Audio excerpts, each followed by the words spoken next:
Oke, baik. Assalamualaikum warahmatullahi wabarakatuh. Selamat pagi, selamat siang, selamat sore, atau selamat malam. Kapanpun kalian mengakses video ini, semoga kalian ada dalam kondisi yang sehat ya. Adapun bagi yang kalian diantaranya ada yang merasa sedikit tidak sehat, semoga Tuhan penguasa semesta alam lekas memberikan kesehatan terhadap kalian. Khususnya dalam kondisi saat ini kita sedang sama-sama berjuang untuk melawan wabah yang terjadi pada era ini, khususnya COVID-19. Nah, pada pertemuan kali ini ya, kita akan menganalisis pemikiran-pemikiran yang melandasi peristiwa-peristiwa penting di Eropa. Nah, salah satunya ada Renaissance, ada Aufklärung, dan tentunya tidak lepas sebelumnya kita akan membahas tentang abad pertengahan. Seperti itu. Tapi sebelum kita masuk ke materi, ya, alangkah baiknya kalian persiapkan alat tulis kalian untuk mencatat hal-hal yang penting yang nanti akan dibahas dalam kesempatan kali ini. Seperti itu, ya. Oke. Sebentar ya. Sip. Ini yang akan kita bahas pada kesempatan kali ini, di mana kita atau hal yang akan dibahas ialah kita akan menganalisis pemikiran-pemikiran yang melandasi peristiwa-peristiwa penting di Eropa, yang seperti halnya tadi saya sebutkan. Atau istilahnya bisa dikatakan pada bab ini akan dibahas tentang sejarah Eropa. Nah, kenapa kita harus belajar sejarah Eropa? Apa sih untungnya belajar sejarah Eropa? Ya. Tanpa kita sadari, hari ini semua hal-hal penting itu merujuk ke Eropa. Baik dari ilmu pengetahuan, dari teknologi, dari style. Semua merujuk ke Eropa. Bahkan dari penempatan wilayah-wilayah itu merujuknya ke Eropa. Sebagai contoh, daerah Arab. Daerah Arab dikenal sebagai daerah Timur Tengah. Loh, kenapa Timur Tengah? Padahal kalau misalkan dilihat dari letak Indonesia, itu letaknya di barat. Kenapa? Karena dilihat dari titik nolnya ada di Eropa. Seperti itu. Dan kenapa sih Eropa? Harus selalu Eropa. Bahkan kita lebih merasa bergengsi kalau misalkan kita berstyle menggunakan gaya Eropa dibandingkan gaya-gaya daerah-daerah timur. Apa yang menjadi spesial Eropa? Kenapa semuanya berujung di Eropa? Apakah orang Eropa itu orang-orang terpilih, orang-orang yang sempurna, orang-orang yang cerdas, atau dan lain sebagainya? Di sini kita akan belajar, ya. Kita nanti akan mengetahui kenapa sih orang-orang Eropa itu seperti itu, ya. Oke, sebelum kita masuk ke materi lebih dalam, kalau dalam belajar sejarah itu, segala sesuatu hal itu pasti ada nilai historisnya. Termasuk nama. Pernah nggak terpintas di pikiran kalian? Kok daerah ini namanya ini? Kok daerah itu namanya itu? Pernah nggak? Padahal kalau kita telisik lebih jauh, itu ada nilai historisnya. Termasuk nama Eropa. Ya, betul, Eropa itu kalau ditanya, apa itu Eropa? Ya, sebuah daratan besar yang kemudian disebut benua yang terletak di Eropa. Eropa di mana? Di barat kalau misalkan dilihat dari posisi wilayah kita. Lantas kenapa namanya Eropa? Nah ini, ya, kenapa itu namanya Eropa? Ini berdasarkan pada sebutan-sebutan orang zaman dulu. Di mana orang zaman dulu itu menyebut suatu daerah biasanya berdasarkan dengan gejala alam.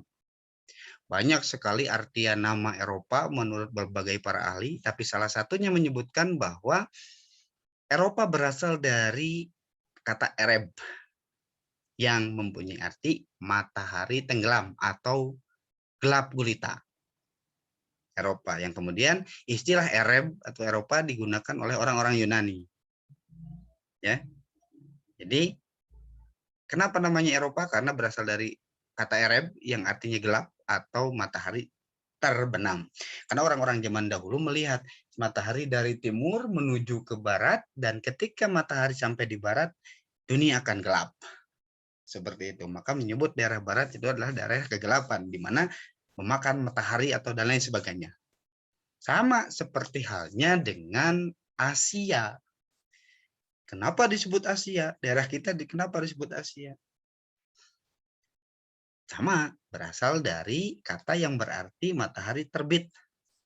Atau kalau dalam bahasa Semit itu diambil dari kata asu, matahari terbit. Ada yang bilang juga dari kata Anatolia yang artinya lumpur dan lain sebagainya. Tapi yang jelas Asia salah satunya memiliki arti matahari terbit. Dan Eropa matahari terbenam. Sampai sini paham ya? Apa yang akan kita bahas, di mana kita bahas ini tentang sejarah Eropa. Tadi secara nama sudah, ya. Secara wilayah mungkin kalian sudah tahu di mana wilayah Eropa. Ini saya tampilkan, wilayahnya sangat luas dan dihuni oleh berbagai macam negara. Seperti itu. Nah, pertanyaannya, apakah negara-negara ini sudah muncul sejak dulu? Belum, ya. Dulu belum ada yang namanya negara Polandia, negara Prancis, Spanyol, Inggris, dan lain sebagainya, belum ada. Negara wilayah yang kemudian disebut Eropa itu dulu dihuni oleh bangsa Jermanik, yang kemudian orang-orang yang peradabannya sudah tinggi menyebut mereka sebagai bangsa barbar. Nah, kenapa bangsa barbar? Karena mereka tidak berkebudayaan, bisa dikatakan tidak berperadaban. Mereka menjalani hidup secara nomaden, berpindah-pindah, secara berkelompok. Siapa yang paling kuat, dia yang menjadi ketua kelompok. Mayoritas yang tinggal di Eropa itu bangsa Jermanik yang terdiri dari berbagai suku. Ada bangsa, ada suku bangsa. Sebagai contoh, kalau kalian pusing, ada bangsa Indonesia, ada suku bangsa Indonesia. Suku apa? Suku Jawa, suku Sunda, suku Batak, suku Papua, dan lain sebagainya. Nah, sama di Eropa juga. Secara garis besar disebut sebagai bangsa Jermanik dan terdapat banyak suku. Ada suku Viking. Suku Viking, dia kelompok-kelompok orang yang memang hobi melakukan perjalanan, datang ke suatu wilayah, menjarah, mengambil makanan, cari lagi wilayah lain, jarah lagi, ambil, cari lagi wilayah lain. Itulah kenapa mereka sebut barbar.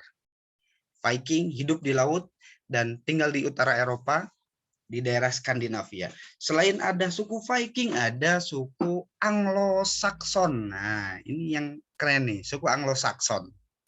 Ya.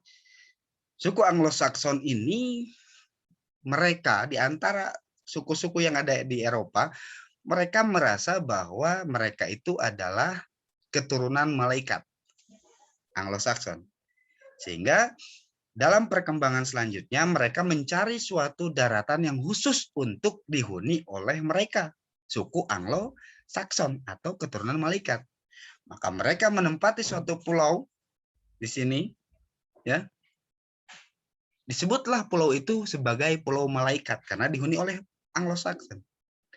Dalam bahasa Inggrisnya pulau itu island, malaikat itu angel. Jadi ketika pulau itu dihuni oleh Anglo-Saxon yang berasal dari malaikat, maka pulau itu disebut sebagai Angel Island atau Angel Land atau England. Ini nenek moyang bahasa Inggris atau Anglo-Saxon. Kemudian ada juga suku Franka, suku-suku barbar Eropa yang menempati wilayah timur. Merangsak masuk pada saat itu dikuasai oleh Romawi, kita nanti akan bahas, dan menempati wilayah Prancis. Ada juga suku Goth, ya, yang kemudian mereka masuk ke wilayah kekuasaan Romawi dan meninggalkan sedikit-sedikit wilayah Romawi dan membangun suatu kerajaan yang menjadi nenek moyang bangsa Spanyol. Selain itu ada bangsa Vandal. Nah, di antara bangsa barbar yang Eropa yang lain, yang paling merusak itu adalah bangsa Vandal. Dari mana bangsa Vandal? Dari wilayah Afrika di bawah. Jadi sekali lagi yang paling merusak di antara bangsa-bangsa barbar, jadi barbar itu mereka nomaden datang ke suatu tempat, ada peradaban, ambil, rampok, tinggalkan. Dia hanya ngambil makanan, tinggalkan. Dianggap tidak berkebudayaan, dianggap tidak memiliki pemikiran seperti itu, ya. Sekali lagi, ada bangsa Vandal berasal dari Afrika, bangsa yang paling merusak. Maka tidak heran tindakan merusak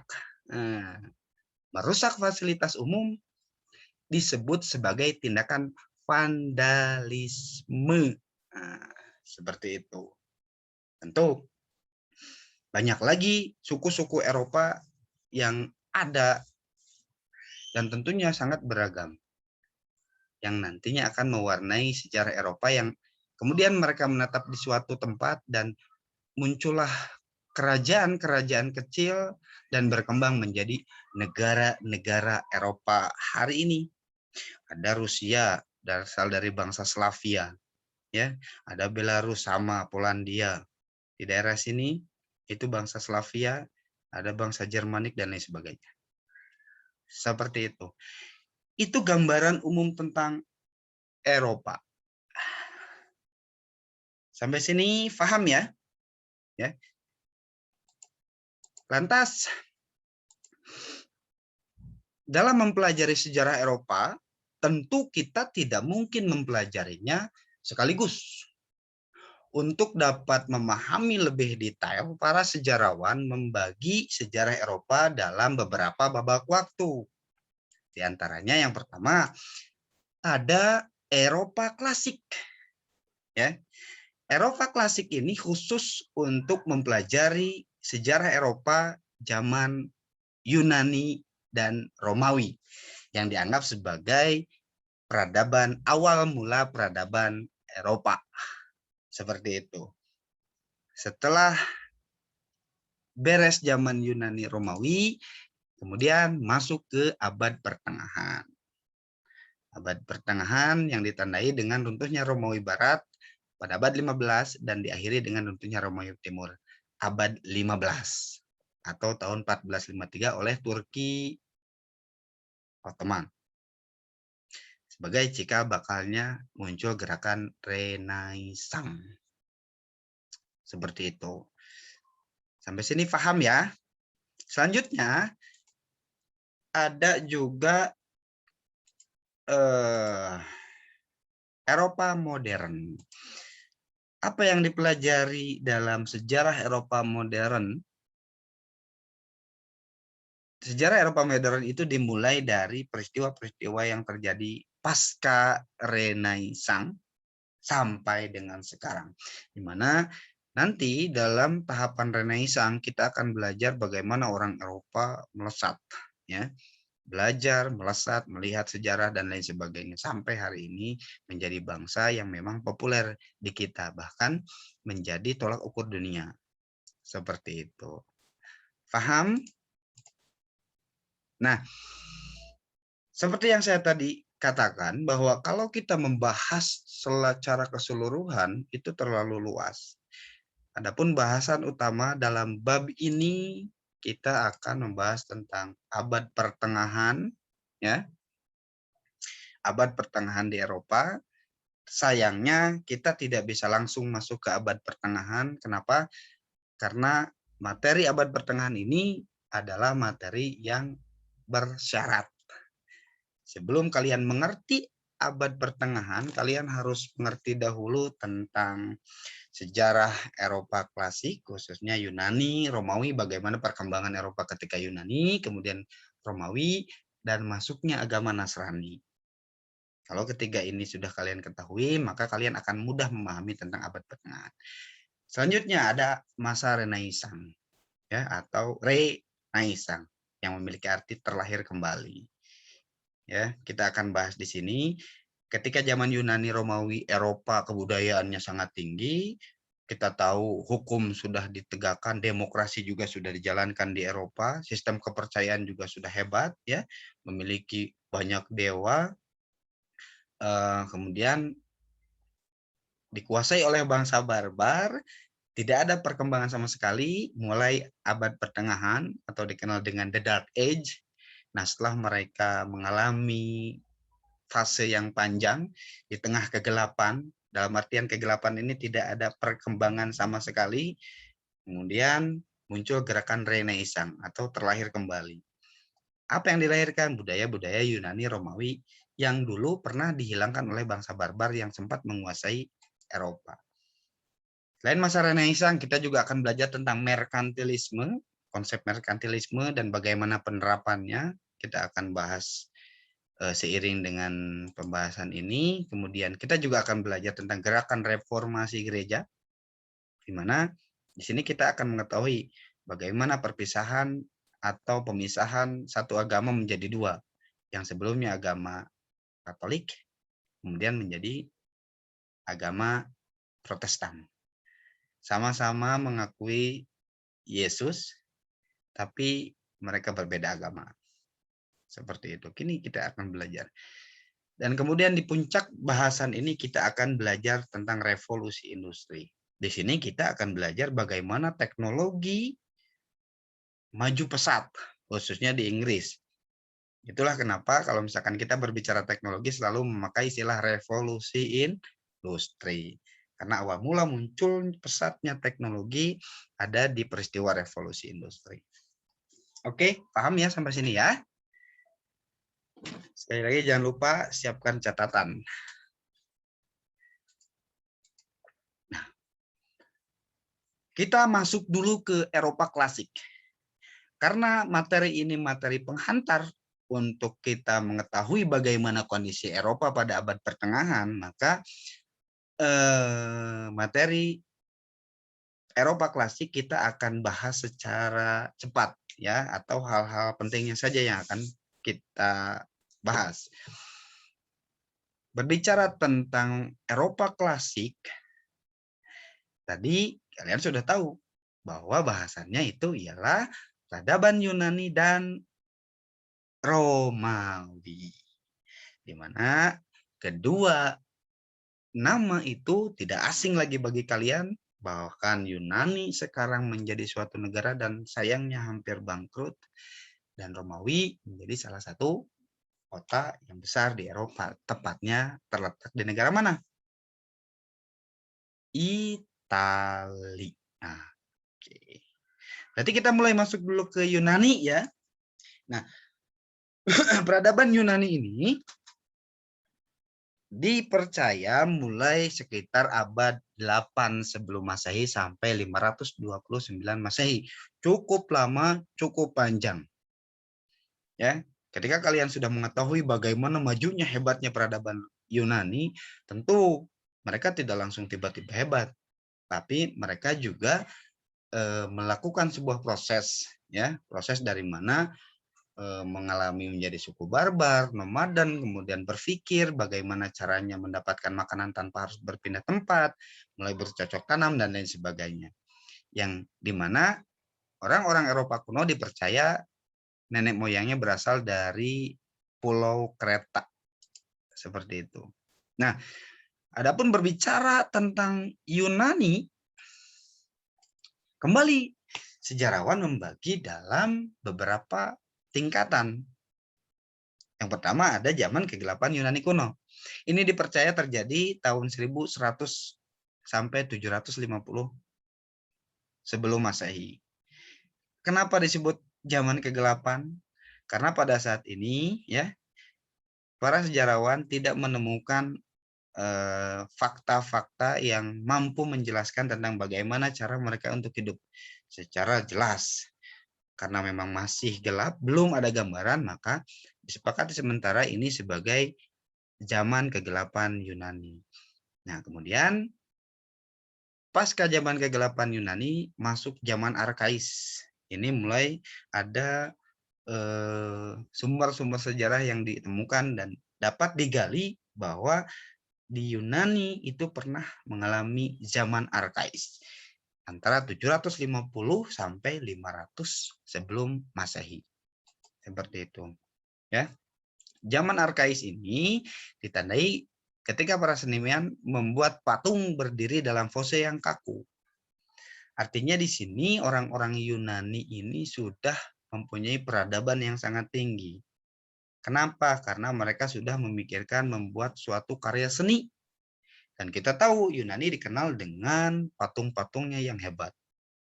Ya, itu Yunani. Seperti itu. Di sini sudah jelas bahwa orang-orang Yunani itu sudah berhasil menyelesaikan masalah pokok, masalah perut. Ketika masalah perut sudah dapat diselesaikan, maka mereka mencari cara menggunakan otak mereka untuk mengurus hal-hal yang lain. Seperti itu. Termasuk salah satunya kesenian. Dan ini salah satu contoh senyum arkais, ya. Hasil dari zaman arkais. Lihat ini kaku ya. Setelah zaman arkais, diketahui kembali ada kemajuan, ada perbedaan. Yang tadinya barbar, semi barbar, mulai berperadaban. Para sejarawan mengklasifikasikan itu ke dalam zaman klasik yang terjadi sekitar tahun 500 sampai tahun 323 sebelum Masehi. Zaman klasik ini ditandai dengan munculnya beberapa polis. Apa itu polis? Negara kota. Ya. Negara kota. Jadi suatu wilayah, jadi wilayah Yunani itu dihuni oleh beberapa suku yang dia memiliki pemimpinnya masing-masing. Ada beberapa polis. Polis yang terkenal ialah polis Athena dan Sparta. Mungkin tidak asing lagi di telinga kalian ya. Bahkan banyak sekarang film-film yang mengangkat tentang Yunani. Di antaranya salah satunya ada film 300 tentang Sparta. Itu menarik, bisa kalian tonton. Nah, zaman klasik ini ya, di sini sudah berkembang ilmu pengetahuan, ilmu rasi bintang, sistem kepercayaan. Kita tahu Yunani ini kaya dengan dewa-dewi, ada dewa Athena, ada dewa Zeus, ya. Mereka meyakini bahwa para dewa ini tinggal di langit yang di bawahnya itu kaki gunung Olympus. Mereka biasa melakukan persembahan-persembahan kepada dewa. Dan untuk menghibur para dewa, mereka biasa melakukan perlombaan-perlombaan olahraga.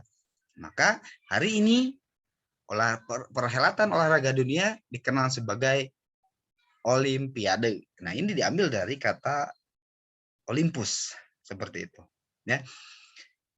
Nah, zaman klasik ini dicirikan dengan gaya yang oleh pengamat berikutnya disebut sebagai zaman klasik. Misalkan ini ada hasil kebudayaannya adalah kuil Parthenon, di mana kuil ini dibangun oleh masyarakat Yunani untuk dipersembahkan kepada Dewi Athena. Nah, zaman klasik selesai, mulai zaman Helenistis, di mana banyak sekali pergolakan yang terjadi di zaman klasik ini. Ya, yang pertama puncak dari pengetahuan Yunani ketika dikuasai oleh polis Athena. Kemudian polis Athena banyak perang, khususnya Yunani itu berperang dengan Persia. Banyak sekali perang.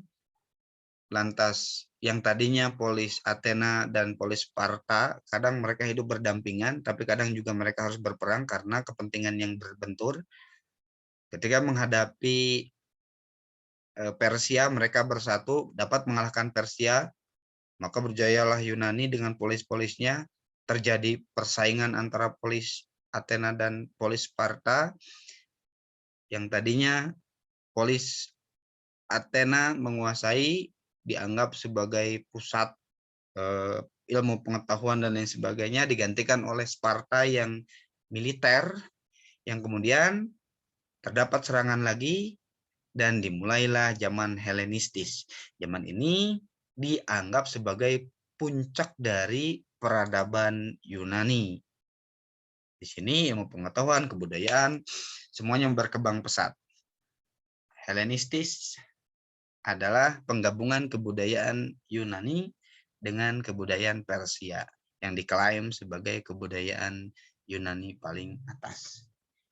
Yunani pada puncaknya dipimpin oleh Alexander the Great atau Alexander Agung, ya, yang menjadi salah satu ikon dari zaman Helenistis ini.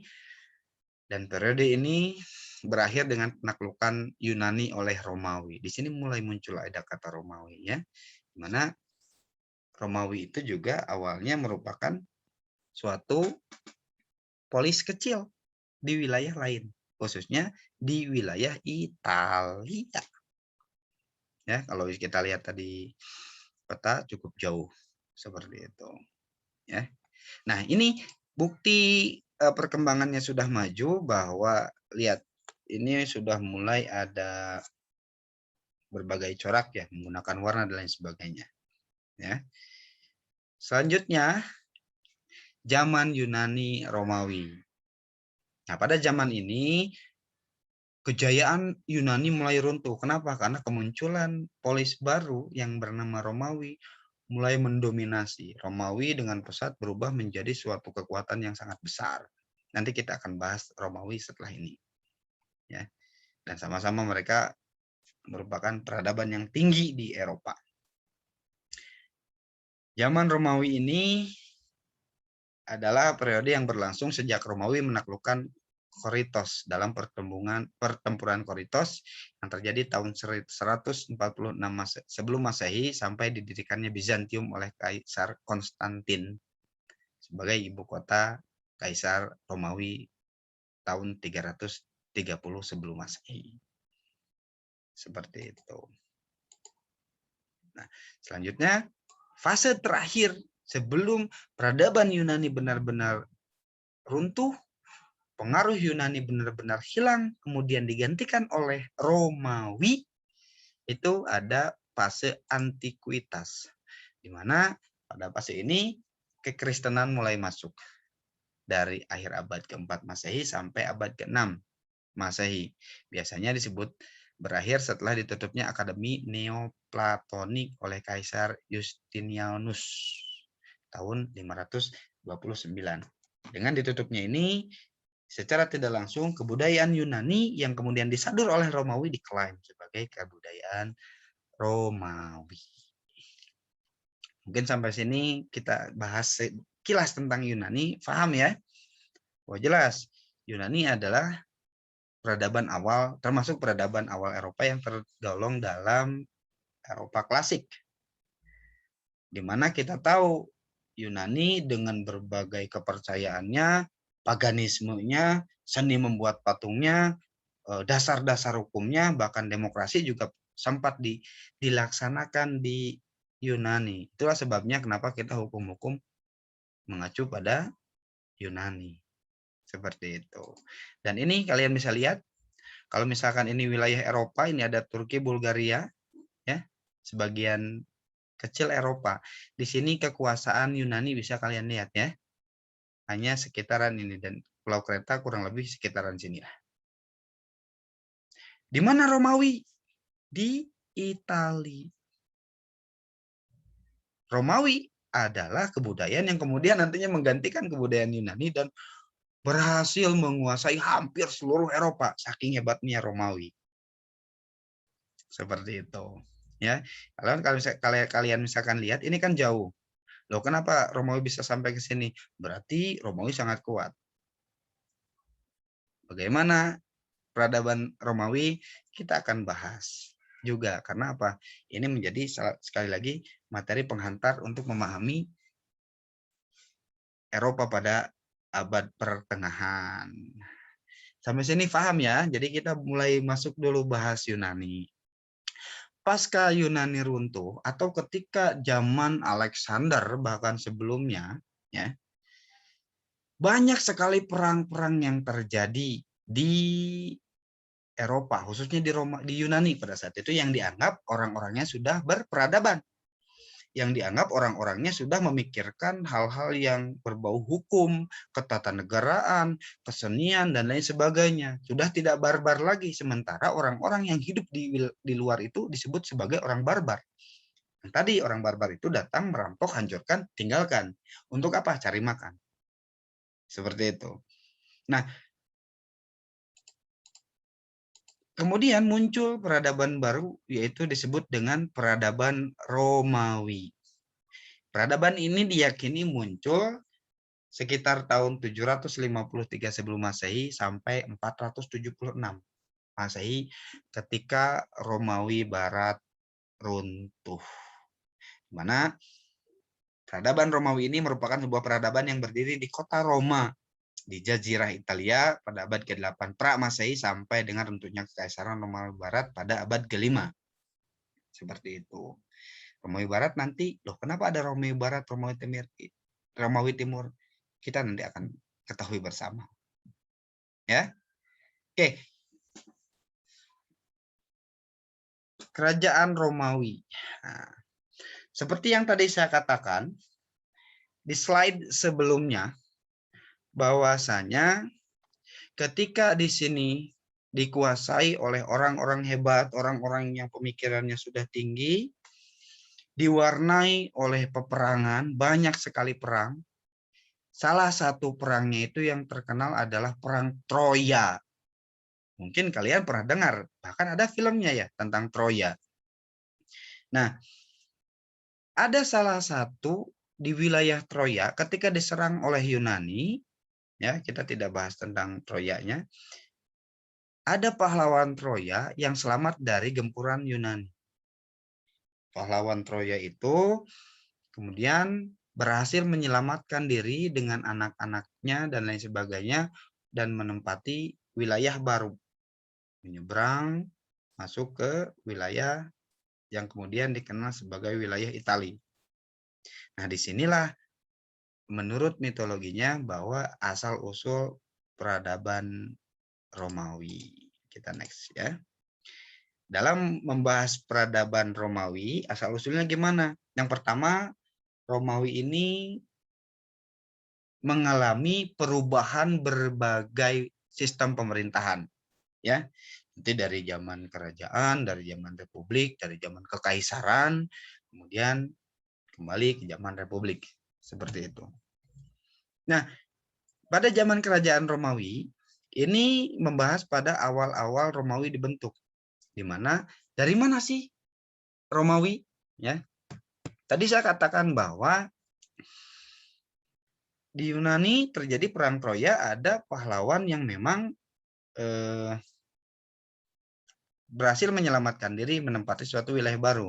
Nah, sangat sulit untuk melacak keberadaan siapa nenek moyang Romawi. Tapi dari berbagai mitologi yang berkembang pada saat itu, ya, orang-orang Romawi percaya bahwa asal-usulnya didirikan kota Roma itu tanggal 21 April tahun 753 sebelum Masehi. Terletak di kawasan Sungai Tiber, ya, di kawasan tengah Jazirah Italia, oleh si kembar, oleh anak kembar yang bernama Romulus dan Remus. Siapa Romulus dan Remus? Dia adalah cucu dari Numitor, raja orang Latini Albalonga. Jadi tadi yang saya katakan pahlawan dari Troya dapat menyelamatkan dan dia membuat sebuah kerajaan baru bernama Kerajaan Albalonga.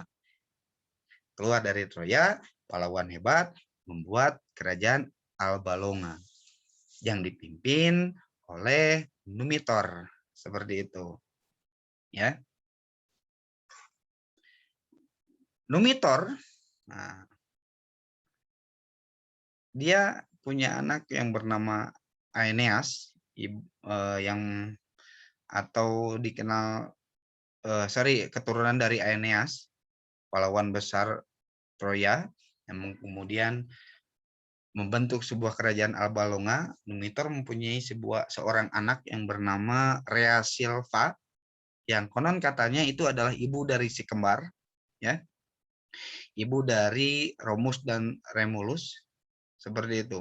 Katanya, menurut mitologi, Rea Silva itu atau Rea Silvia itu berbadan dua setelah, mohon maaf, digagahi oleh dewa matahari atau dewa Mars. Jadi dikatakan nenek moyang bangsa Romawi itu, Romulus dan Remulus itu merupakan anak pernikahan dari manusia dengan dewa. Seperti itu. Ya. Nah, pada perkembangan selanjutnya, Numitor itu punya adik yang namanya Amulius. Seperti dalam sistem kerajaan, kalau seorang raja meninggal pasti akan digantikan oleh anaknya yang laki-laki. Sayang Numitor anaknya perempuan. Nah, mengetahui Numitor anaknya perempuan, adiknya yang bernama Amulius ya menyuruh orang untuk menenggelamkan atau menghanyutkan anak Rea Silva atau Rea Silvia. Kenapa si anak kembar itu harus dihanyutkan? Karena kalau anak kembar itu tidak dihilangkan, maka pewaris kerajaan Alba Longa selanjutnya adalah si kembar, bukan adik dari Numitor, yaitu siapa? Amulius. Nah, singkat cerita, Amulius itu dengan keinginannya dia menjadi Raja Alba Longa, dia menyuruh orang untuk membuang si bayi kembar, dibuang ke aliran sungai, bayi itu dibawa oleh aliran sungai, dan Amulius melakukan kudeta terhadap kerajaan yang dipimpin oleh kakeknya. Kakeknya belum meninggal, kerajaannya sudah diambil. Nah, menurut kepercayaan orang Romawi, si kembar Romulus dan Remus itu kemudian dibesarkan oleh serigala. Sehingga kedua anak itu tangkas, kedua anak itu hebat. Ya. Kedua anak itu menjadi bertumbuh dan berkembang menjadi anak yang kuat. Sampai akhirnya kedua anak itu kembali lagi ke daerah Alba Longa ya, untuk merebut tahta dari pamannya. Dari kakeknya. Dalam hal ini Amulius, adiknya Numitor.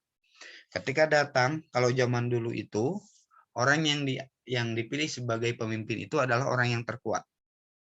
Jadi siapa yang kuat dia yang memimpin.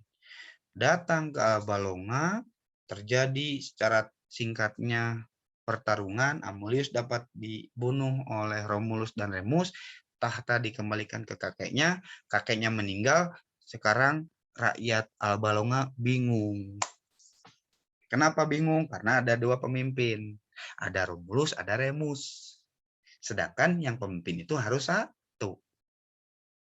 Karena yang dipilih untuk memimpin itu adalah yang terkuat, maka keduanya dihadapkan dalam satu pertarungan untuk menunjukkan siapa yang paling kuat.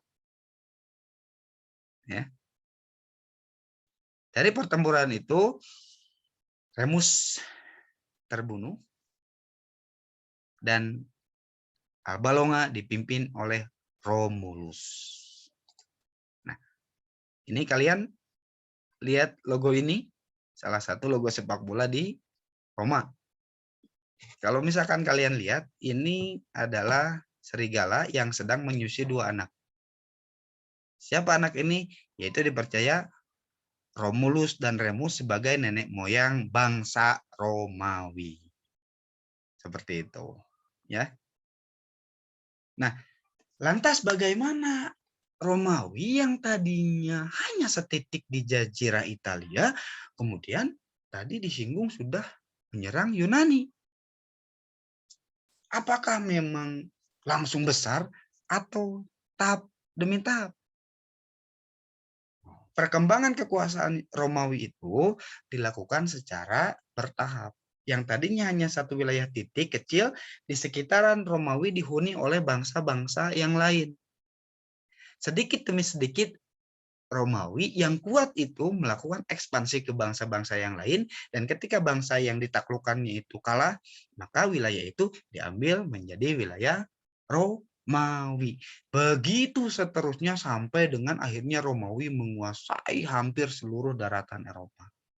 Terlebih nanti pada kemasannya ketika zaman Kaisar. Yang terkenal adalah Julius Caesar. Seperti itu. Nah, kerajaan Romawi ini bertahan sampai tahun 509 sebelum Masehi dan dilanjutkan dengan kerajaan Romawi zaman Republik. Di sini sudah jelas ya, Romawi zaman Republik ini sistem pemerintahannya sudah berganti.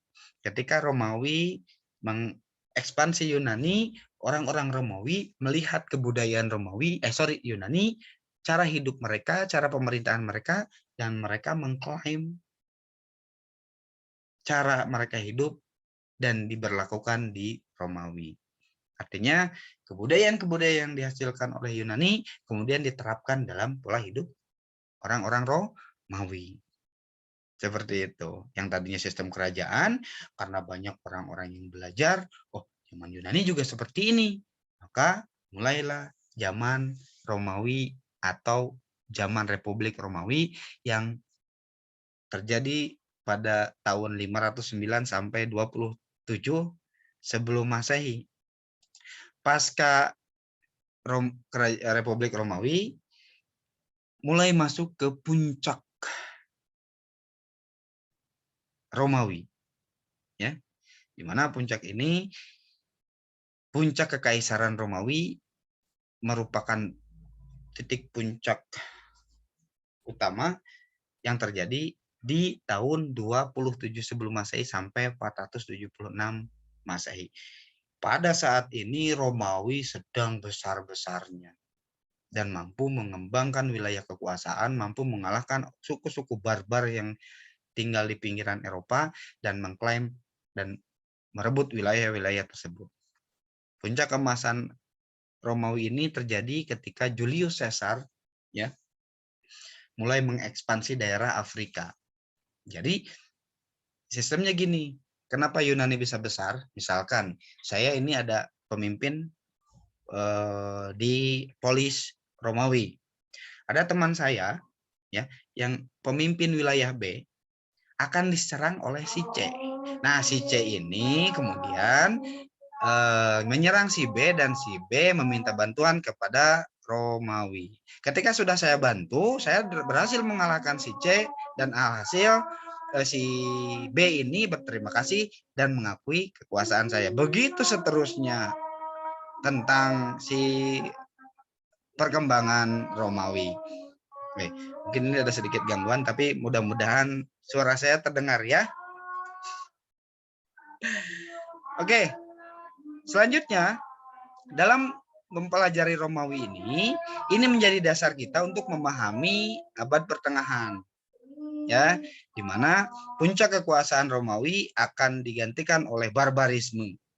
Dan tentu salah satu yang menjadi poin penting dalam abad pertengahan ialah hegemoni gereja.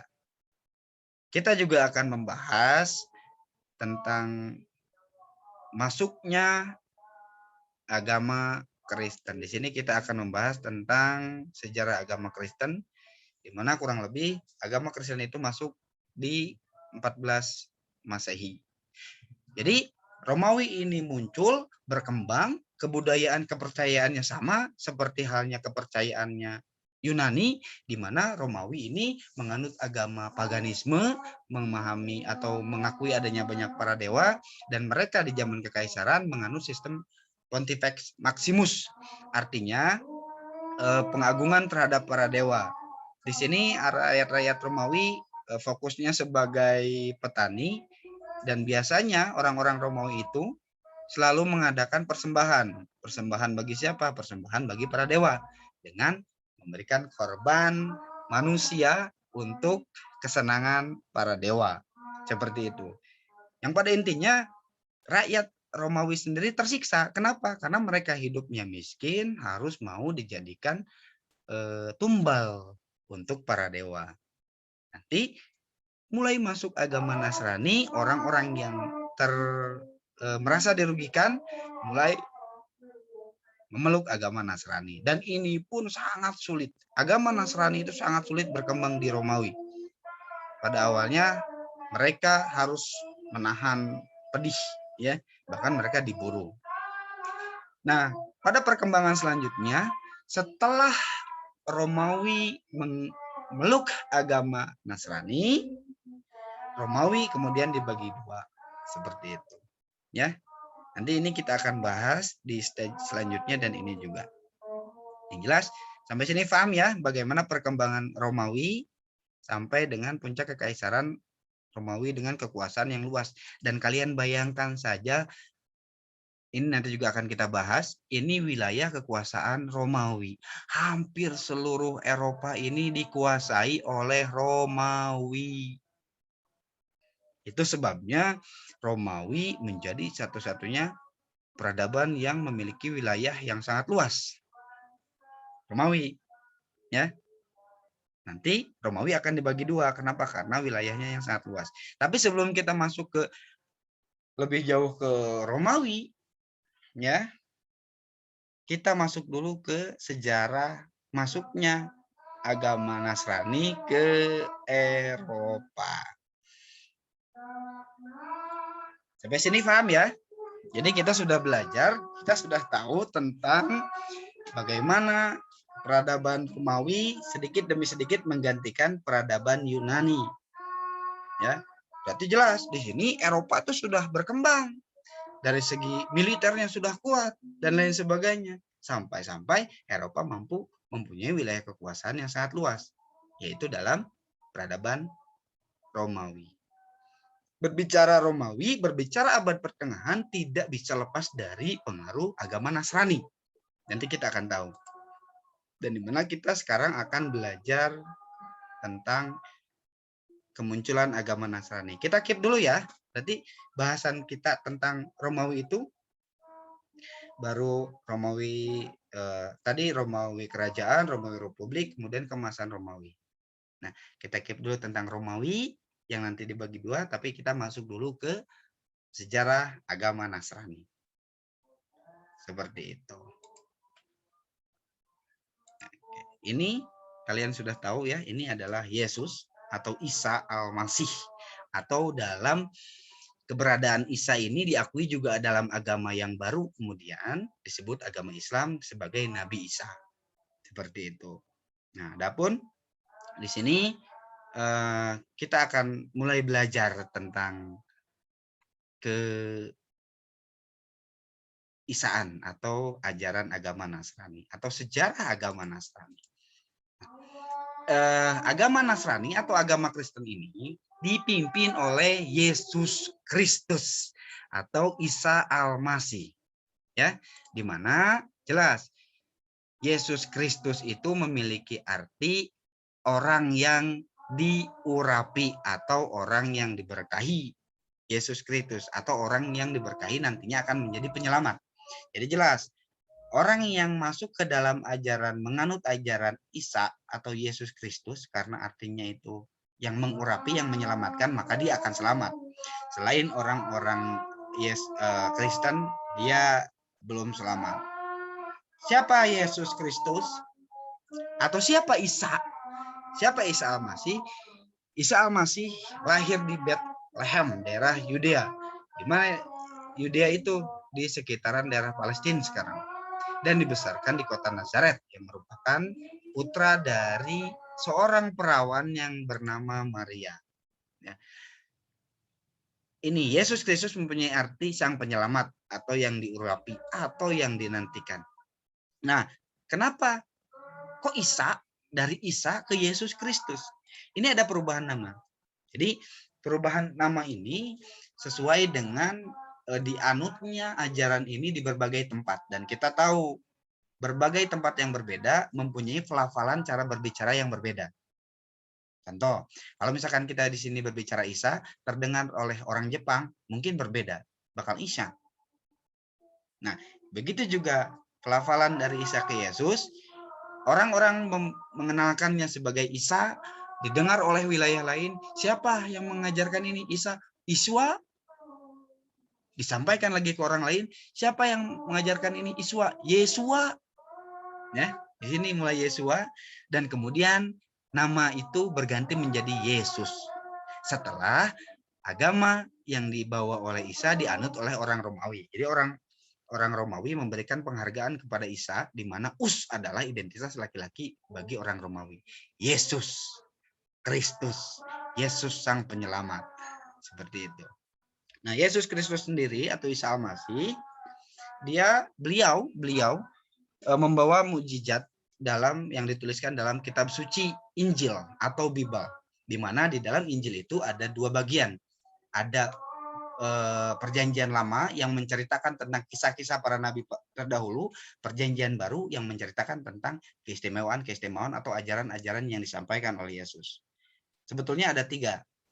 Satu lagi Deuterononika. Jadi perjanjian lama tentang para nabi terdahulu, Deuterononika tentang peralihan, ini hanya diakui oleh orang-orang Katolik, dan perjanjian baru, ajaran-ajaran yang disampaikan oleh Yesus. Sebagaimana yang dikatakan oleh Yesus ketika Yesus mengajarkan ajarannya ke orang-orang Yahudi, orang-orang Yahudi itu menolak. Gak mau. Siapa Yesus? Siapa kamu? Isa. Dianggapnya orang gila, dianggapnya orang ngaco. Bahkan Isa mengatakan terhadap orang-orang Yahudi, saya di sini bukan untuk memberikan ajaran baru, tapi saya akan menggenapi ajaran sebelumnya Musa. Maka dari itu dalam Bible, di perjanjian lama isinya itu sama seperti Taurat. Seperti itu. Ya. Dalam semasa hidupnya, ajaran Isa Al-Masih itu tidak banyak menarik minat orang. Karena besar di Yerusalem sudah agama Yahudi, mereka menolak ajaran Isa, dan bahkan di akhir hayat hidup Isa dikatakan disalib oleh orang-orang Yahudi. Nah, selama Isa hidup, Isa memiliki 12 murid atau dikenal sebagai 12 penginjil, ya, atau dikenal sebagai 12 nabi kemudian, di mana yang pertama ada Simon disebut Petrus atau Peter, yang kedua ada Andreas, yang ketiga ada Yakobus, yang keempat ada Yohanes, yang kelima ada Filipus, yang keenam ada Bartolomeus, yang ketujuh ada Matius, Thomas, Yakobus, Yudas, Simon, dan Yudas Iskariot. Ini 12 murid Isa yang membenarkan, orang-orang pertama yang membenarkan ajaran Isa Al-Masih. Ya, seperti itu. Nah, dalam ajaran Isa Al-Masih sendiri, apa sih yang sebetulnya yang diajarkan? Isa Al-Masih datang ke orang-orang Yahudi untuk menggenapi ajaran-ajaran yang disampaikan oleh Nabi Musa. Seperti itu. Dia lebih menyampaikan ajaran-ajaran kasih sayang. Kenapa diturunkan Isa? Karena dianggap orang-orang Yahudi pada saat itu sudah melenceng dari ajaran Musa. Maka Tuhan kirimkan Isa untuk kembali meluruskan ajaran Musa. Nah, dalam agama Nasrani atau Kristen, khususnya di sini Katolik, ya, karena pada saat perkembangannya Protestan baru ada sekitar tahun 1500. Dalam agama Katolik ada 7 sakramen atau 7 cara ibadah. Yang pertama ada pembaptisan. Apa itu pembaptisan?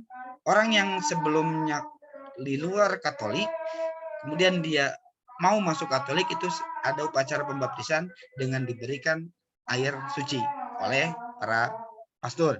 Ya. Setelah pembaptisan ada juga penguatan, sakramen Krisma. Penguatan ini dilakukan oleh para remaja. Anak-anak belajar tentang keagamaan di dalam gereja, dan kemudian setelah umur 15 tahun mereka dikatakan sudah menanggung dosanya sendiri. Seperti itu. Kalau di istilah Islam sudah akhir balik, ya.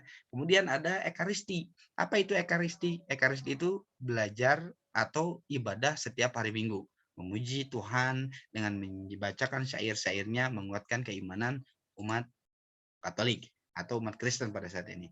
Yang keempat, sakramen keempat adalah pengakuan dosa atau tobat. Jadi setiap orang itu tidak lepas dari salah. Dan di sini kita bisa melakukan penebusan dosa dengan bertaubat, datang ke gereja, menceritakan seluruh apa yang telah kita lakukan kepada pastor, dan berjanji tidak akan mengulanginya lagi, dan kita sebagai orang yang menyesal tidak akan mengulangi lagi.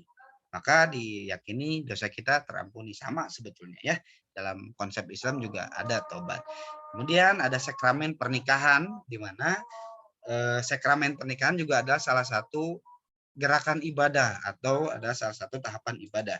Selanjutnya ada tahbisat atau imamah. Ini khusus untuk calon paus, calon pemimpin umat gereja, imamat.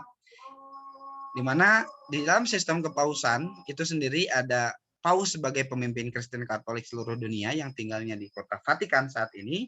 Kemudian di bawah paus ada kardinal yang hidupnya sama di Vatikan.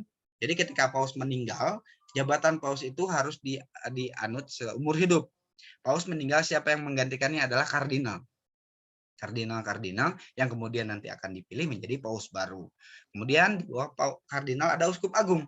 Uskup agung adalah perwakilan pendeta di seluruh dunia atau di satu negara, diwakili oleh uskup agung. Di bawahnya ada uskup, dan di tiap gereja itu dipimpin oleh pastor atau pater.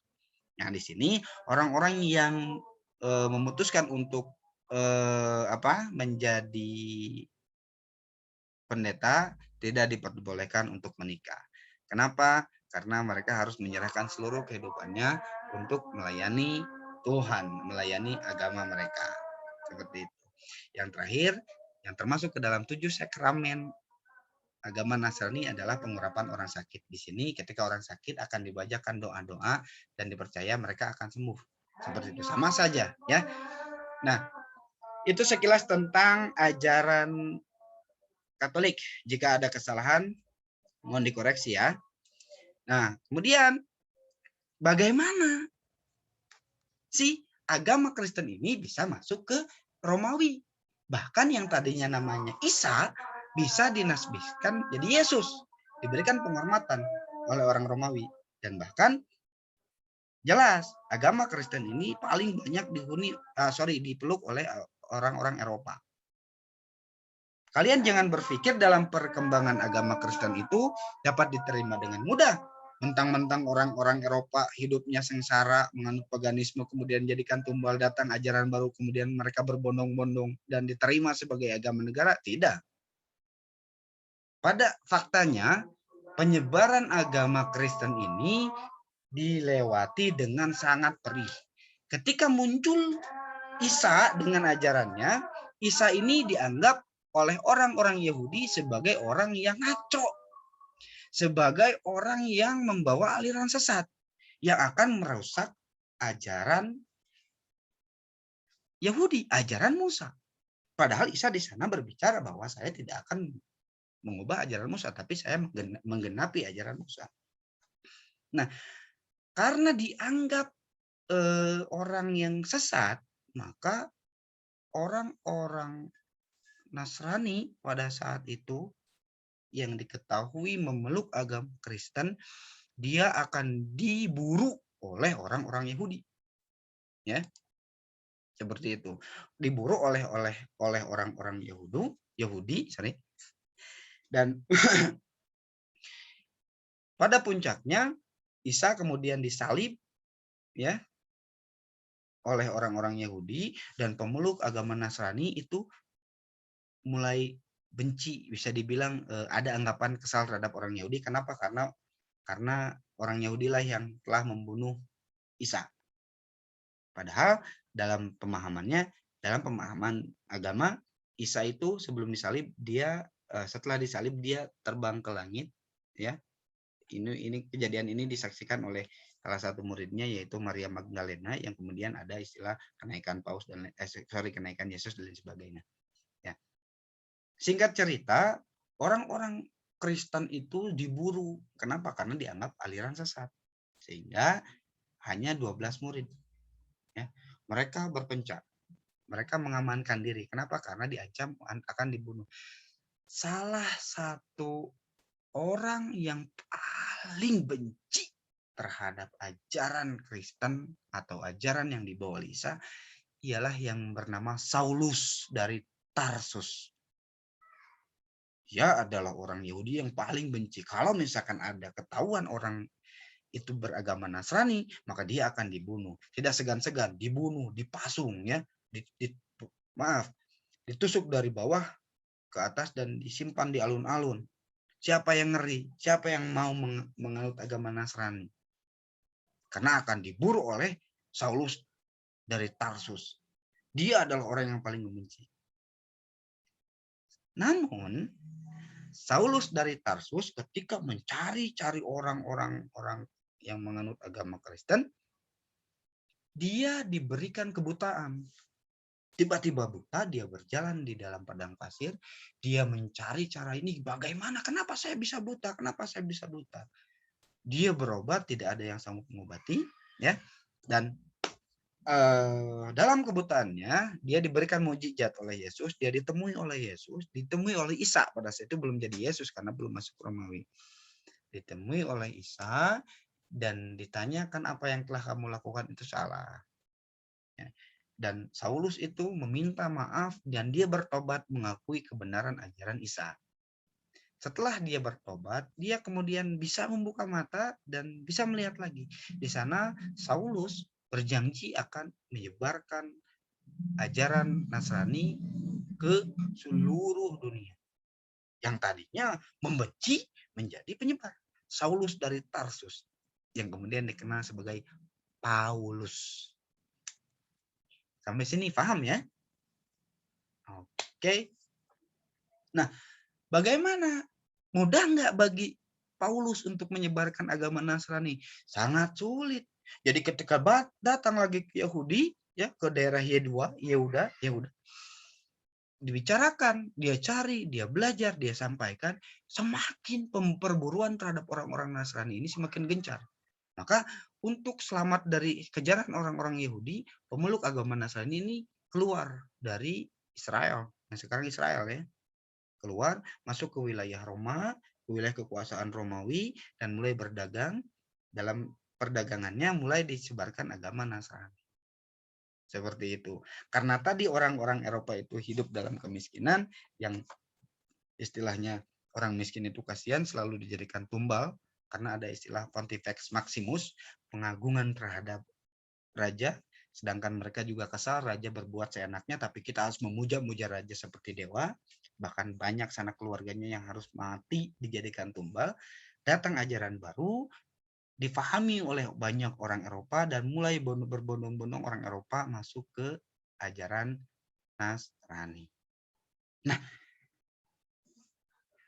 Saulus yang tadinya kabur dari kejaran Yehuda masuk ke daerah wilayah Romawi, ya, itu menarik perhatian apa? Menarik perhatian pemerintah Romawi. Loh, ini kenapa banyak orang yang tidak lagi mengagungkan saya? Ada apa? Setelah diteliti, ternyata ada kepercayaan baru yang dibawa oleh Saulus tadi, sehingga Saulus dipanggil, ya, mau dibunuh karena dia orang keturunan Romawi, berarti dia berhak disidangkan. Yang tadinya di pinggiran Romawi, dia dibawa ke pusat Romawi, menunggu hasil persidangan, dia sebarkan agama Nasrani, dan semakin banyak orang yang menganut agama Nasrani. Seperti itu. Dan ini menjadi bahaya bagi Romawi. Kenapa? Kalau misalkan semuanya sudah menganut agama Nasrani, lantas siapa yang mempertahankan kebudayaan nenek moyang? Siapa yang akan mengagungkan raja? Sedangkan dalam pemahaman Pontifex Maximus, raja itu posisinya sama seperti dewa. Tidak bisa dibantah seenaknya. Paham sampai sini ya? Nah, agama Nasrani sendiri masuk ke Eropa, khususnya ke Romawi yang dikuasai pada saat itu oleh Romawi sekitar kurang lebih abad atau tahun 14 Masehi, ya. Di mana dalam perjalanannya kemudian agama ini diakui sebagai agama resmi di tahun 313 Masehi dengan penandatanganan Piagam Milan sebagai dasar awal. Jadi panjang sebetulnya bagaimana agama Nasrani ini diakui sebagai agama resmi di Eropa. Yang jelas, ya, terdapat banyak pertumpahan darah, perebutan kekuasaan antara orang-orang yang memimpin di Romawi yang kemudian muncullah sosok Konstantinus, ya, muncul sosok nama Konstantinus yang kemudian mampu memperluas Romawi dan dia mendapatkan dukungan dari orang-orang yang menganut agama Nasrani. Dan dalam peperangannya dia selalu membawa panji Nasrani dan dia merasa bahwa dia diberkati oleh Tuhan. Seperti itu.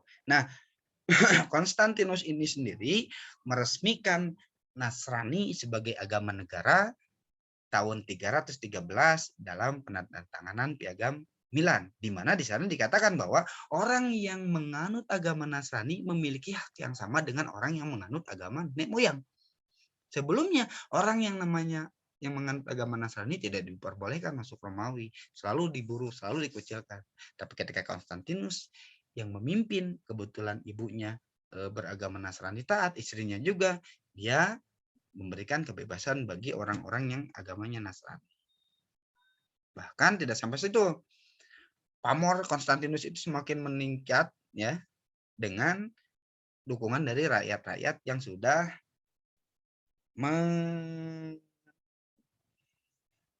berkepercayaan Nasrani. Di sini ada poin penting bahwasanya kebudayaan Romawi Yunani mulai ditinggalkan, kepercayaan terhadap para dewa mulai ditinggalkan. Mereka mulai mengenal Tuhan. Mereka mulai mengenal seorang Isa, ajaran Isa, di mana ketika diakui sebagai agama resmi, maka Isa dari Iswa ke Yesua berubah jadi Yesus. Ajaran Yesus untuk mengenal Tuhan, cara berterima kasih terhadap Tuhan, cara bagaimana kita harus hidup, harus saling menyayangi dan lain sebagainya. Nah, ke dalam perkembangan selanjutnya terdapat perselisihan antara dua pendeta, ya. Yang pertama ada pendeta yang namanya Arius, ya. Ada pendeta lagi yang namanya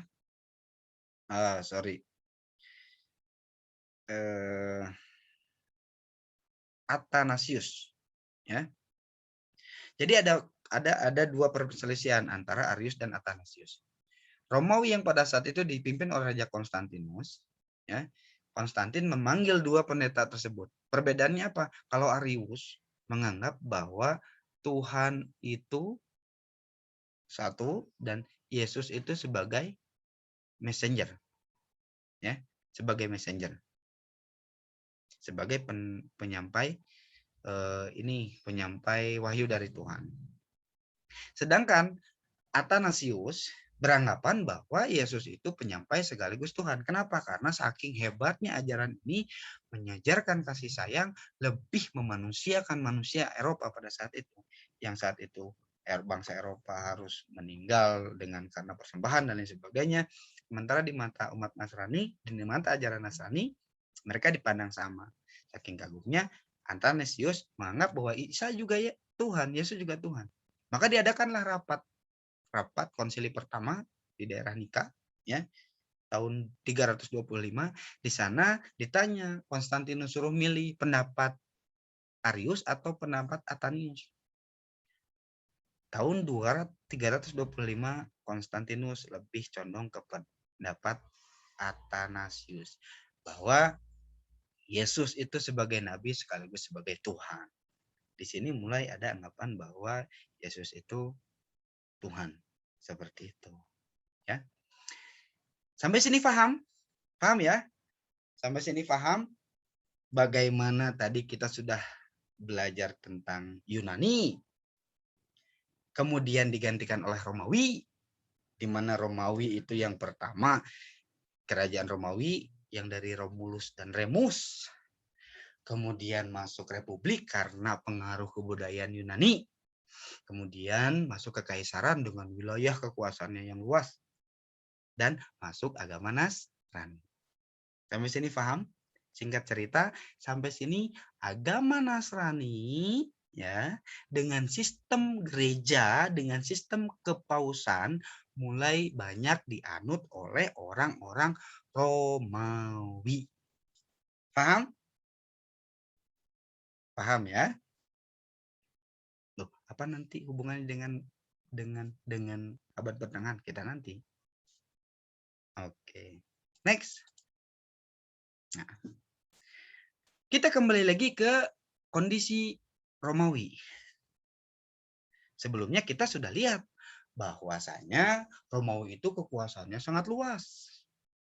Dan pada saat itu sudah masuk ajaran Nasrani, di mana manusia yang hidup miskin itu yang tadinya memuja-muja para dewa, mereka harus rela dikorbankan dengan tidak ada jaminan surga dan neraka. Setelah adanya ajaran Nasrani, ketika mereka berbuat baik sesama manusia, mereka akan masuk surga. Maka para petani miskin yang tinggal di Eropa, mereka lebih fokus untuk beribadah.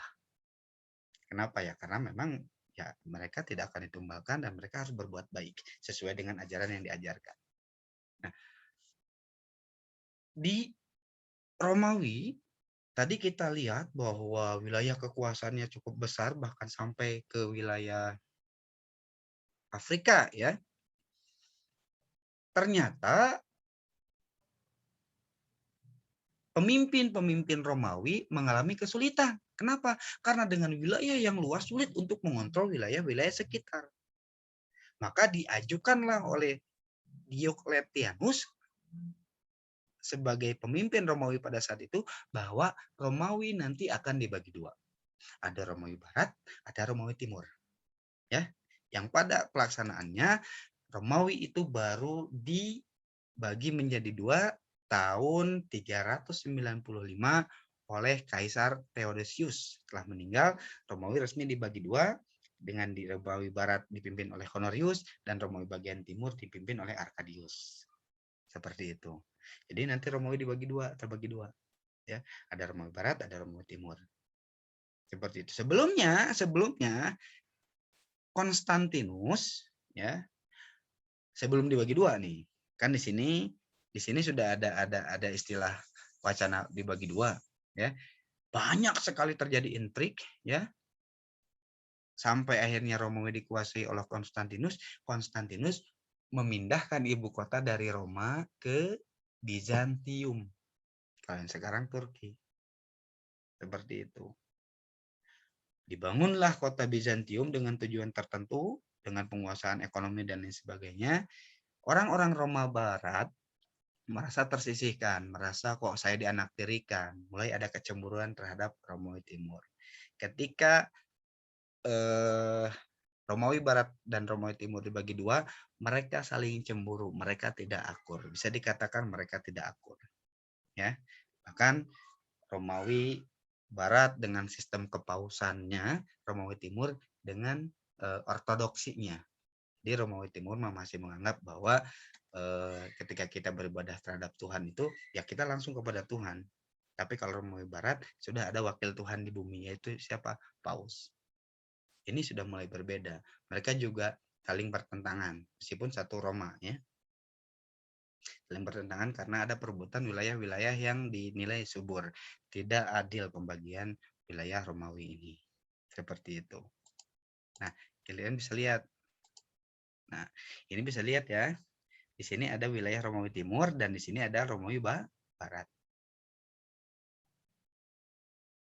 Sampai sini paham ya? Romawi mulai dibagi dua. Nah, lantas bagaimana perkembangannya? Romawi Timur pasca dibagi dua berubah menjadi suatu peradaban yang sangat kuat. Hebat secara militer, hebat secara ekonomi. Bahkan Bizantium itu terkenal dengan bangunannya yang sangat kokoh. Tidak ada yang mudah orang yang akan mampu masuk ke wilayah Romawi Timur. Nggak ada. Bahkan istilahnya semut pun kalau mau masuk Romawi Timur harus persetujuan pengawal. Seperti itu. Sedangkan beda dengan Romawi Barat. Kenapa? Romawi Barat ini selalu diancam krisis. Krisis apa? Krisis serangan dari bangsa-bangsa barbar yang tinggal di luaran wilayah Romawi. Seperti itu. Di sini mah solid, mereka solid membangun Romawi Timur, sedangkan di sini krisis. terus-terusan harus menghadapi serangan bangsa-bangsa barbar. Ya, sampai akhirnya mengalami keruntuhan tahun 476. Apa saja faktor penyebab runtuhnya Romawi Barat? Yang pertama ada invasi suku barbar yang tadi itu Anglo-Saxon, Ostrogot, Visigoth, ya, yang terkenal memang serangan bangsa Huna. Serangan bangsa Huna, siapa bangsa Huna itu? Bangsa yang berasal dari Asia, bangsa Mongol. Jadi kita lihat di sini, ya, ketika wilayah timur atau utara, utara ditinggali oleh bangsa barbar barat, kemudian muncul serangan dari wilayah Asia, bangsa Huna. Dia barbar yang berkuda, barbar yang paling merusak, termasuk yang paling kuat. Jadi untuk menghindari serangan bangsa barbar itu, suku-suku barbar yang ada di Eropa seperti suku Visigoth, Ostrogoth, bangsa Goth, ya, bangsa yang lainnya, Anglo-Saxon, mulai memaksa Romawi untuk membuka perbatasan supaya mereka diizinkan untuk hidup di Romawi. Kenapa? Karena takut diserang oleh bangsa Huna. Seperti itu. Nah, lama kelamaan, ya, orang-orang Romawi ini karena merasa dirinya lebih berpendidikan, dirinya lebih hebat, dirinya lebih pintar, dan bangsa barbar itu bangsa yang menggunakan otot saja. Orang Romawi Barat memperlakukan orang bangsa barbar yang tinggal di Romawi tidak sebagai manusia. Banyak sebagian yang disewa untuk menjadi tentara, banyak lagi yang diperjualbelikan sebagai budak, bahkan untuk persembahan para dewa. Kenapa masih ada persembahan para dewa? Kan sudah Kristen. Tidak semua bisa, pada saat ini belum semua menganut agama Nasrani. Nasrani sudah masuk, tapi ada juga yang masih memegang teguh ajaran nenek moyang. Coba kalian bayangkan, ketika kalian masuk ke rumah, boleh kalian tinggal, tapi kalian diperlakukan seenaknya. Tentu kalian nggak mau lah, ya. Nah, dari sikap yang seperti ini menimbulkan serangan-serangan yang bertubi-tubi terhadap Romawi. Serangan yang bertubi-tubi ini menyebabkan porak-porandanya pertahanan bangsa Romawi harus menghadapi serangan beberapa suku barbar secara dalam waktu yang berdekatan. Selain tadi invasi suku barbar, terjadi krisis ekonomi, ya, di mana ekonomi Romawi Barat tergantung pada petani, ya, tergantung petani yang memang bekerja sebagai budak. Kalian tahu budak? Budak itu adalah orang yang haknya sudah dibeli. Seperti itu. Sedangkan pada perkembangan selanjutnya agama Nasrani mengajarkan bahwa tidak ada budak dan sebagainya. Mereka menjadi manusia yang merdeka dan kehilangan banyak budak. Seperti itu. Kemudian munculnya Kekaisaran Romawi Timur. Munculnya Romawi Timur semakin memperkuat Romawi Timur. Jadi barbar menyerang Romawi Timur nggak sanggup, mulai menyerang Romawi Barat. Semakin susah Romawi Barat. Seperti itu, ya. Selain itu, sudah menghadapi serangan dari barat, bangsa Romawi Barat, sudah masih menghadapi serangan dari suku barbar, bangsa Romawi Barat tidak menghentikan ekspansi pengeluaran militer. Jadi secara tidak langsung kita menyerang keluar, sedangkan ini ada serangan masuk ke dalam. Tentu sangat sulit bagi suatu negara untuk bertahan. Ditambah korupsi pemerintah dan ketidakstabilan politik. Seperti itu. Ya, yang tadi saya sebutkan adanya orang Hun dan suku barbarian tadi mulai masuk dan mulai menghuni wilayah Romawi dan melakukan perlawanan dari dalam. Selain itu, kenapa runtuh? Tadi munculnya kekristenan dan hilangnya nilai-nilai tradisional. Jadi setelah orang menganut agama Kristen, jadi respect terhadap raja itu bagi raja yang mau diagungkan itu sudah hilang. Dan Romawi Barat termasuk rajanya yang masih memegang teguh ajaran nenek moyang. Jadi mereka ingin diagungkan dan lain sebagainya. Sementara rakyat sudah cuek. Rakyat sudah menemukan jalan yang baru, yaitu dengan ajaran Nasrani. Seperti itu. Baru setelah faktor-faktor ini, Romawi mulai melemah dan pada tahun 476 Odoaker dari Ostrogot dapat mengalahkan Raja Romulus sebagai Kaisar Cilik Romawi Barat tahun 476. Runtuhlah Romawi Barat. Bagaimana dengan Romawi Timur? Romawi Timur lebih berkembang, Romawi Barat dikuasai oleh bangsa barbar. Romawi sebelumnya peradabannya sudah tinggi, ilmu pengetahuannya sudah maju. Ketika dihuni dilanjutkan oleh bangsa barbar, menurut kalian gimana? Ada kemajuan nggak? Nggak ada. Betul saja nggak ada. Dari segi ilmu pengetahuan nggak ada, dari segi kesenian nggak ada, dari segi apapun tidak ada kemajuan sama sekali di Romawi Barat. Dari tahun 476. Kenapa? Karena dilanjutkan oleh bangsa barbar.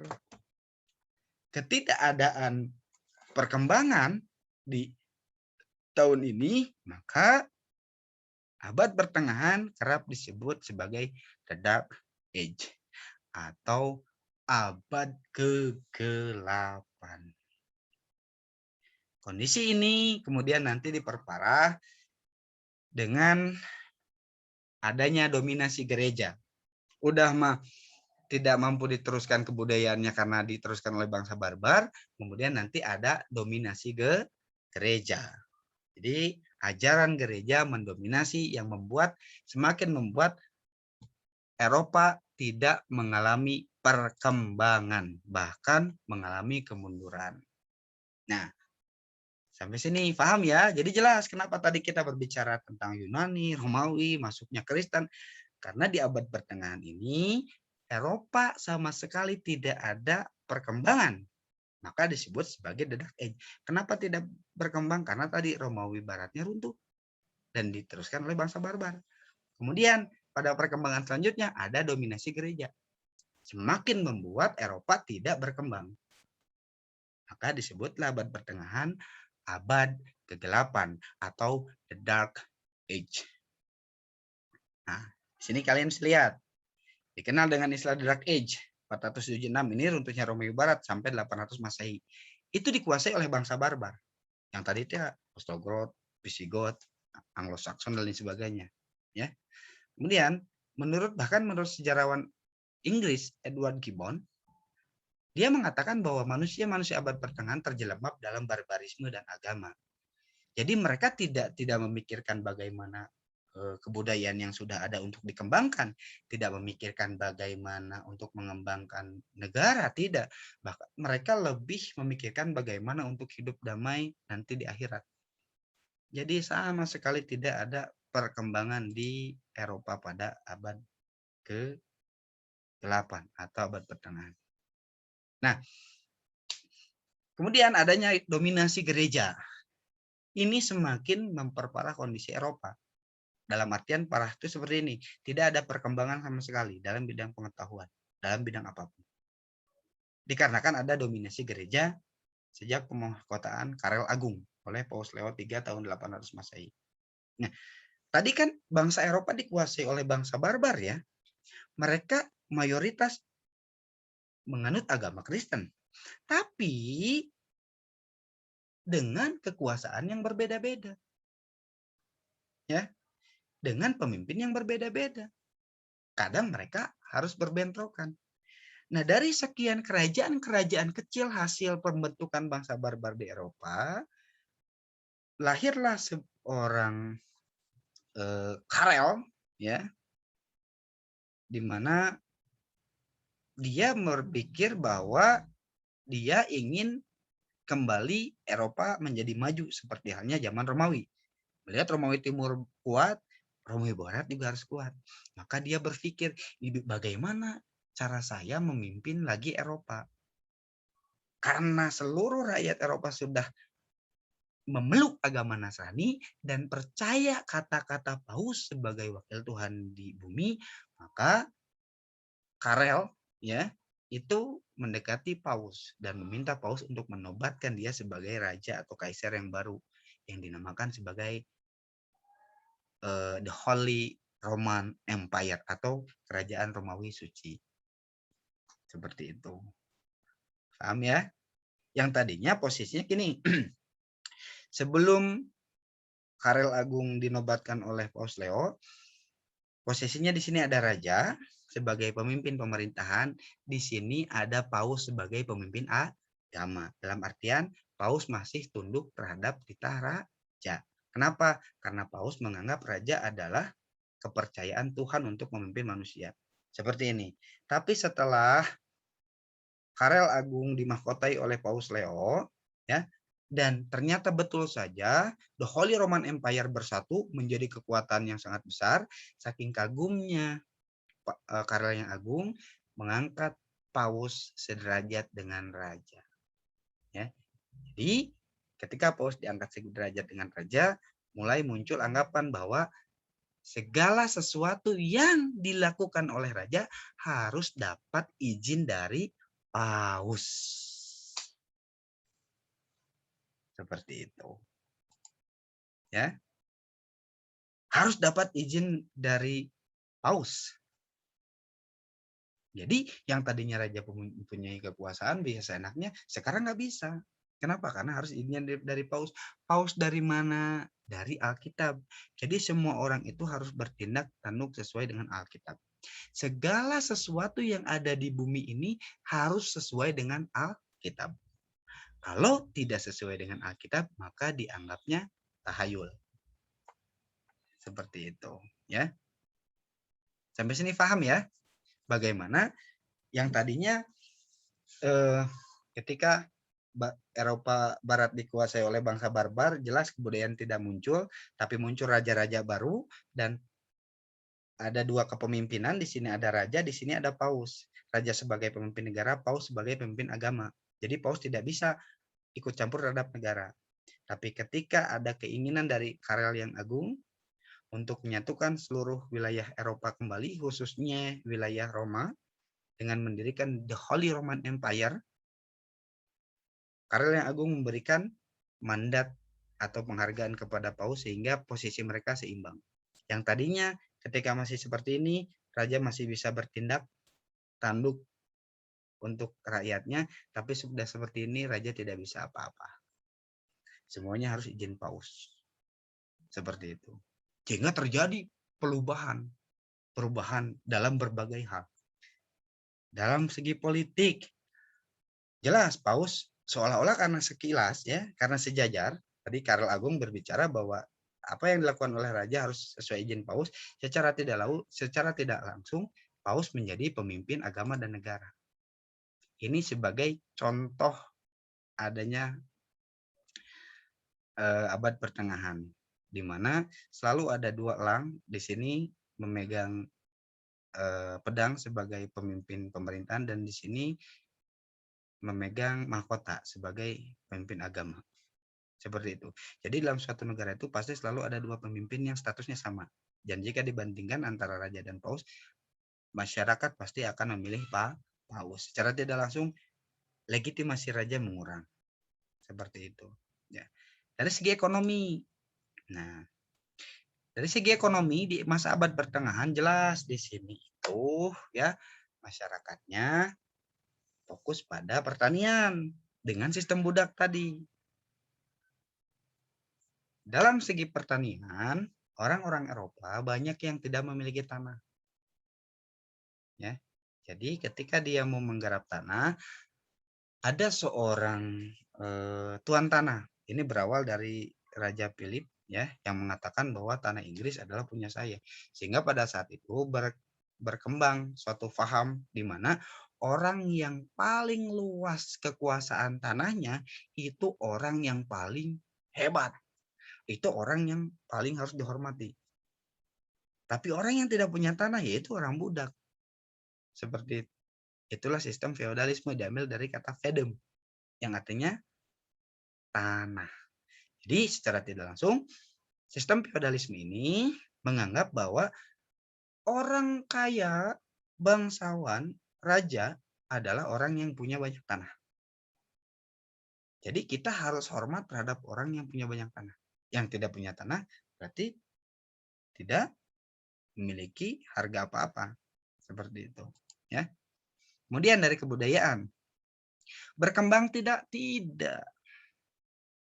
Pada abad pertengahan, Eropa sama sekali tidak ada perkembangan di zaman kebudayaan. Kenapa?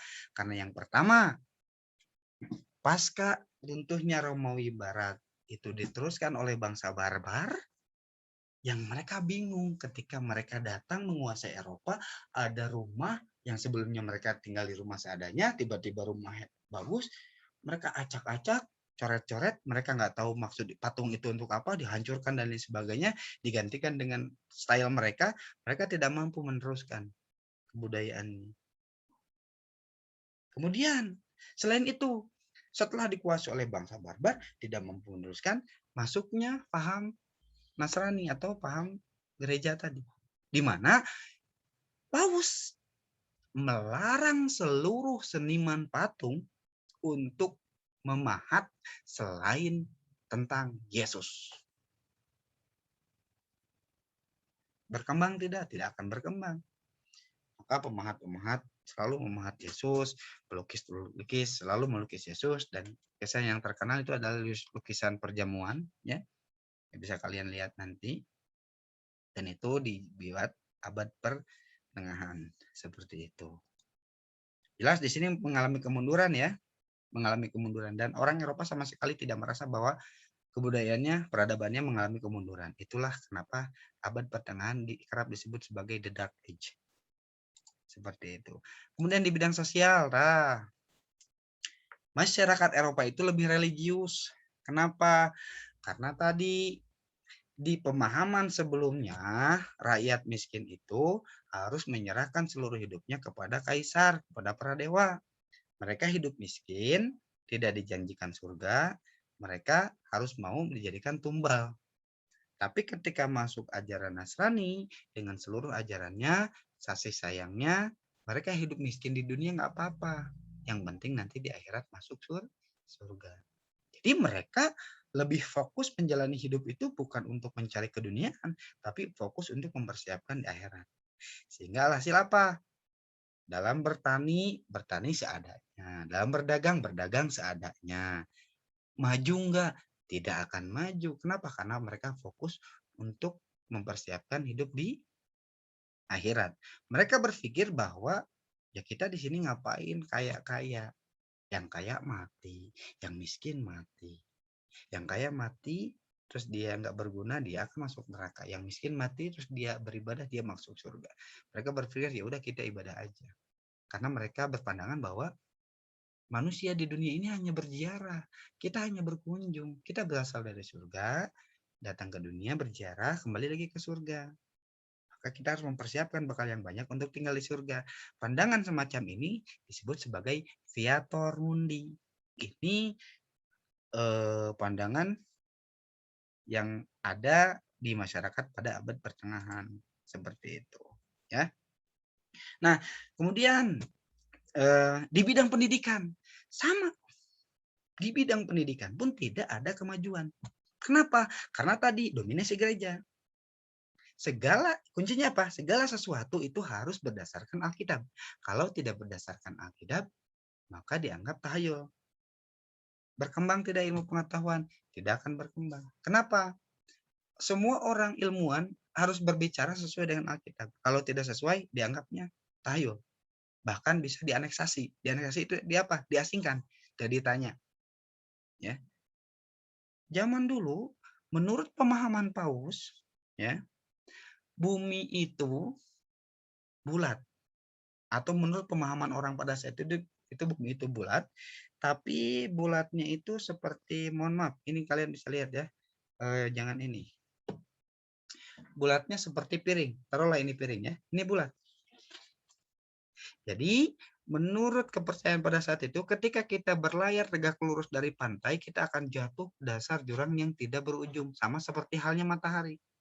Ketika ada orang yang berbicara bumi itu bulat, bulatnya seperti bola, ya, itu dia akan dianggap aneh. Bahkan dia akan dianggap sebagai pengacau. Dia dianggap sebagai tahayul dan dianeksasi. Maka orang-orang nggak mau berpikir tentang apa itu bumi, bagaimana rotasi bintang, nggak mau. Karena harus sesuai dengan Alkitab. Bahkan ya, menurut orang-orang sebelumnya, mereka berpikir bahwa dalam tata surya ini bumi yang diam, matahari yang mengelilingi. Teori itu dibantah oleh seorang ilmuwan yang mengungkapkan tentang teori heliosentris. Katanya nggak gitu. Setelah dia melakukan penelitian astronomi, ya, dia menemukan bahwa bumi ini yang mengelilingi matahari, bukan matahari yang mengelilingi bumi. Ini terlihat dari apa? Terlihat dari perubahan rasi bintang, terlihat dari konsistennya matahari terbit terbenam. Nah, karena tidak sesuai dengan Alkitab, maka orang tersebut itu diasingkan. Coba kalian hidup di masa itu. Mungkin nggak kalian menemukan suatu penemuan baru? Nggak mungkin. Kenapa? Karena dengan resiko diasingkan. Coba kalian bayangkan, kalian hidup dan kalian mengetahui kebenaran dan sedangkan akan disalahkan oleh paus dan yang lain. Dan kaum klerus. Apa itu kaum klerus? Kaum agama. Akan disampaikan tidak? Tidak. Maka kalian akan berkumpul dengan orang-orang yang berpikiran sama dan merahasiakan kelompok kalian. Maka banyaklah bermunculan kelompok-kelompok yang mempunyai pemikiran yang luas, pengetahuan tinggi, tapi dirahasiakan. Yang dikenal sebagai kelompok Illuminati. Salah satunya kelompok Illuminati.